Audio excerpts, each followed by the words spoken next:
What's up, boys? Welcome back to another episode of Arthur Greenwood Unfiltered, featuring your friend, Arthur Greenwood. Today we're going to be talking about something that I've been thinking a lot about over the last couple semesters of my college career, and as I've been learning a lot more about history, and that is that history is always oversimplified. There's no way to tell history without leaving out some details, oversimplifying certain scenarios, telling the story in a certain way. It's inevitable that whenever you talk about a historical person or event, a war, a king, whatever, you're going to impose a narrative on it. You're probably going to do so subconsciously. You might choose, okay, I'm choosing these details because they're the most interesting. Okay, but that choice still contains a narrative. There's still a message you're pushing, even if it's just, this is an interesting story, guys, listen up. And I think a lot of the times it's much more than that. I think most people who talk about history, including myself, I'm not putting myself exempt from this at all, they tell history in a way that is colored and tinted by their own political biases, by their own ideological predispositions. So, to be flat out, I've made a lot of videos about history recently. I really love it. It's very fun. I made a video about Saddam Hussein, Gaddafi, Abraham Lincoln, Hamilton, Napoleon's in the future. I've made all these historical videos, Assad, and I really enjoy them, but I make no pretense of being objective. I make no pretense of not, hey, this is my belief on, this is, my opinion on the subject. And a lot of people criticize me and they say, hey, Arthur, you should be more objective. You shouldn't interject your own opinion. And I actually think they're wrong, and here's why. You are always going to interject your opinion. It's inevitable. You're always going to subconsciously or consciously mold the story and mold the way you tell it, the way you speak, your intonation, in such a way that reflects your own mental structures. And it's better to do so explicitly. It's better to be honest and upfront about what your opinion is so that people at least know, right? You don't want to just have it, be intrinsic to the story as though that's just objective fact. You want to be explicit, hey, here's the story and here's my opinion, so that people can parse it out a little better. That being said, a lot of people take this the wrong way and they end up telling history in a completely biased way that's not just simplified, right? Because it's always going to be simplified, but simplified to the point where it's just false, ridiculous, or absurd, and they use this to push an agenda that's just not justified. And we're going to go through some examples. The Revolutionary War, the Civil War, World War I, maybe even World War II, wars of religion. I've got a lot of material here. Almost everything you've learned in school is oversimplified and leaves out very crucial details. And this is where the postmodernists are just fundamentally correct. We've all been taught, because of Jordan Peterson, to view the postmodernists as the big bad guys. They're the problem. They're the ones that caused all this. First of all, you really want me to believe that the problems of modernity are caused by these 5 French philosophers that most people haven't even heard of?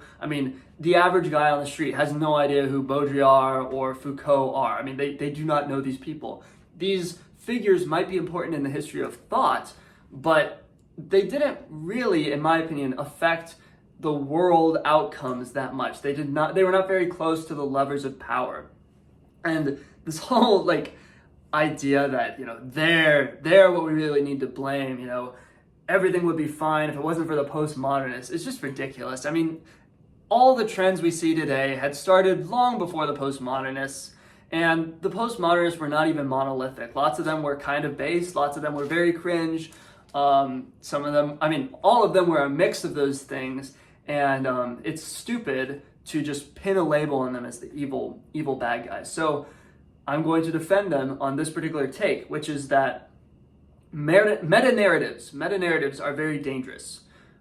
This is one of the tenets of a lot of postmodern thought, is that we need to analyze and be aware of the way that everything we tell about ourselves and our civilization, history, literature, everything, it's all contingent on these meta-narratives, these big sweeping claims that, about the way things happen, the shape, whether that's the Marxist shape of history into, feudalism, capitalism, socialism, communism, right? The stages of history, always got to watch out for that. But it's not just the communists that impose this narrative on history. We do it too, talking about back then we had the Roman Empire and that was super based, and then it fell and that was the medieval times, but then Christendom rose up, and then you had Rousseau and you had the French Revolution, and then you had degeneracy, right? You know, this narrative of strong men create good times create strong men, blah, blah, blah, blah. We've all heard it a million times. It's very cringe because it's taking history, which is composed of literally uncountable amounts of events, people, places, things that happened that range from menial to universal, so much that no single human could ever comprehend even a 1/1000th of all the things that have happened. And impose like a 4-act structure on that, impose like plot points on that as though it's a play. You can't do that. History is way too complicated. Too many things have happened in the human past to even, it's just a joke to try to divide it into stages. And unfortunately, everybody does that because you kind of have to. You know, you've got Roman Empire, Dark Ages, High Medieval Ages, Renaissance, early modern, blah, blah, blah. It's kind of silly when you think about it. I mean, you're really going to say that at this year, things switched. At this particular moment in time, everything turned over. That's not really how history goes. It's far more complicated than that. And the first example I want to discuss of that is the Revolutionary War. We all grew up on this Schoolhouse Rock sort of depiction of the Revolutionary War where all the colonialists just rose up and they were like, the taxes are too high and we need, democracy. We need to get rid of the king. No taxation without representation. That's just not true. It was not really about the king. You've been told your entire life that the Revolutionary War happened because people got fed up with the tyrannical King George. But the fact is, their primary complaint was with Parliament. And in fact, early on in the Revolution, the revolutionaries were staunch royalists. There's a book called The Royalist Revolution by Eric Nelson. Talked about before, you should all read it. He details how early on, they would describe themselves as, the king's men, whereas the British occupiers were Parliament's men. And they wanted to get rid of Parliament and just have the king rule them directly. And you even see things like Hamilton defending King Charles I. So there was a very strong royalist strain. And it wasn't this ideological thing about representative government. They did not care about that. You have to understand, people in history do not think the way we think now, where it's all about ideological systems. Should we have democracy, republic, monarchy? No. They were interested in, what's the tax rate going to be? Are there going to be soldiers staying in my house? Are we going to have law and order? They didn't care so much about how the laws were made or what the Constitution was. They cared about how they were going to live their lives. They cared about what policies were going to be made that would affect them and their families. And so early on, they believed that more power to the king would lead to better lives for them. And then later on, they kind of decided that actually we just need to get rid of British rule altogether. But the point is, it was never this ideological belief in representative government and, no more kings. It's that stupid Schoolhouse Rock song, no more kings. It's a total side. Oh, here's the really big one. The wars of religion. You've all heard this narrative, and if you're vaguely in Christian circles, you've probably heard that it's bunk, which is that the reason we decided to have secular governments is because there were these horrible, horrible wars of religion where people were just killing each other just because of what they believed. They were just slaughtering each other in the streets for no other reason than that you believe in praying to Mary and I don't. Now, were there wars of religion? Certainly, there were wars in which Protestants and Catholics fought. But let's not be naive. Do we really think that these kings were just fighting because of religion? Or could it be that it was about land and about dominion and about power struggles, and religion was just an excuse? And the more we dig into this, the more we realize that a lot of these wars of religion were really just political wars in which my opponents happen to be Catholic and I happen to be Protestant. There's a book by a guy named Kavanaugh called The Myth of Religious Violence, and he makes two main points in that book. First, there was no religion. As a category of sets of beliefs, the idea of religion didn't really exist. That's a bit of a pedantic point, but there is some truth to it. The idea of these like set categories of religions was more of a later development, and people thought of religion as more of a bundle that also included culture and practice and wasn't just primarily about beliefs. You know, we now think of religion as a primarily intellectual thing, right? What do you believe? Do you believe in God? Do you believe in Calvinism or Arminianism, right? Whereas back then it was more about, where do you go to church? You know, which king do you side with? Do you believe in this kind of robes or that kind of robes? Do you believe in having altars in church or not? It was more about the practice. The second point is, religion was not the primary driver of these wars. In France, for instance, you'll see the Catholics often fighting each other while the Protestants sit on the sidelines. You'll also see France in the Ottoman Empire, right? Catholics and Muslims teaming up against the Habsburgs. So it really wasn't these clear divisions of Catholics versus Protestants versus Muslims. It was far more complicated and political than that. However, there's another side to it. Someone's being noisy in the hallway. On one hand, religion was not the only driver, and it was much more political and less ideological than we think. Like most things, people were really concerned about the kitchen table, about the bills, about housing, providing for their children. However, there really was a religious element to it, and that is undeniable. Let's see, I want to get the names right. Emperor Charles V, during one of these religious wars, wrote a letter to his sister, and this was a secret letter, and he said, "We're telling the people that this is about land. We're telling the populace that we just want this stretch of land next to a river. But really, we're doing it because of religion." So there were actors driven by material interests, but there definitely were actors driven by religious interests. And so now, this is the thing, you know, people always want to go from one oversimplified narrative to the opposite oversimplified narrative. Instead of the Allies were all good and the Axis powers were all evil, now we're going to say that, you know, Mussolini and Hitler did nothing wrong. And that's obviously stupid, right? So be careful of that overreaction where you just say the opposite of the predominant narrative, because that narrative that you're imposing is probably also an oversimplification and probably a less educated one. So we do know, for instance, the English Civil War. It wasn't just about religion. If you read the Petition of Right, they're not talking about, oh, he's too Catholic. They're talking about taxes, raising armies, etc., quartering troops. But that's about the parliament. If you look at the people, what they were driven by is, hey, I'm Presbyterian, and you're fighting the Scottish, and they're Presbyterian, and I don't like that. Or, hey, I'm Catholic, and you're invading the Irish. They're Catholic, so we're friends. I want to be able to practice my independent religion. I want to be able to enter politics even though I'm Catholic.